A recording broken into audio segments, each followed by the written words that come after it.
एका व्यक्तीने लग्नाचा आमिष दाखवून एका महिलेची फसवणूक केली आहे। तिच्यावर लैंगिक अत्याचार केले आणि तिची आर्थिक पिळवणूक केली। हे प्रकरण जरीपटका पोलीस ठाण्याच्या हद्दीतील आहे। नागपूरच्या जरीपटका परिसरातून एक गंभीर गुन्हा उघडकीस आला आहे। 47 वर्षीय पीडित महिलेची ओळख फेसबुकच्या माध्यमातून मुंबईतील कल्पेश शशिकांत कक्कड या 42 वर्षीय व्यक्तीसोबत झाली। आरोपीने सुरुवातीला महिलेसोबत जवळीक साधली आणि तिला लग्नाचा आमिष दाखवून साखरपुडा केला। जानेवारी 2024 मध्ये आरोपी कल्पेश पीडित महिलेच्या घरी आला।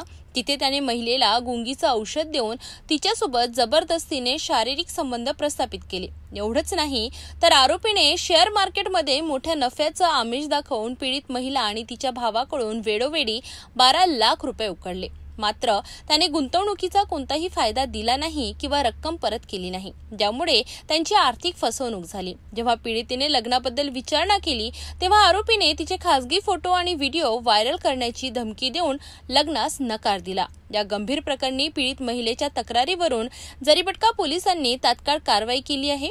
पोलीस उपनिरीक्षक आत्राम यांनी आरोपी कल्पेश कक्कड विरोधात कलम 376, 2N, 328 आणि 420 अंतर्गत गुन्हा दाखल केला आहे। पोलिसांनी आरोपीला अटक केली असून पुढील तपास सुरू आहे।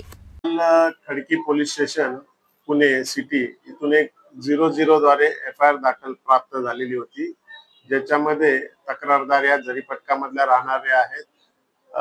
तक्रारीचं अवलोकन केलं असं तक्रारीमध्ये असं नमूद आहे की त्या स्वतः 47 वर्षाच्या ऍडव्होकेट आहेत।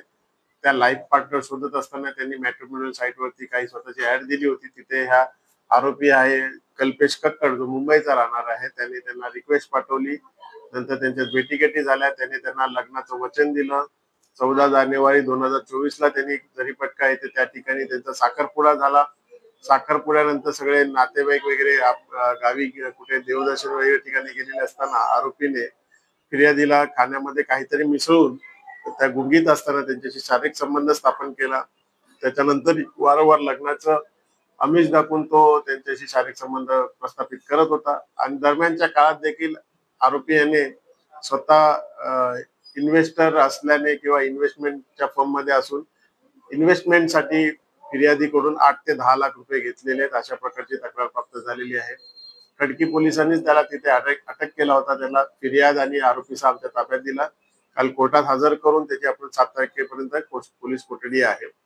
सदर गुन्ह्याच्या तपासादरम्यान असेही लक्षात आलेलं आहे की या आरोपीची मोडस ऑपरेंडी असून त्याने अशी एका तेलंगणाच्या अजून एका मुलीला असंच फसवलेलं आहे। पुण्यामध्ये देखील काही मुलींना त्याने फसवलेल्या आहे। तेलंगणाच्या बाबतीत त्याचा FIR दाखल झालेला आहे खडकी पोलीस स्टेशनला आणि तो तेलंगणाला पाठवण्यात आलेला आहे।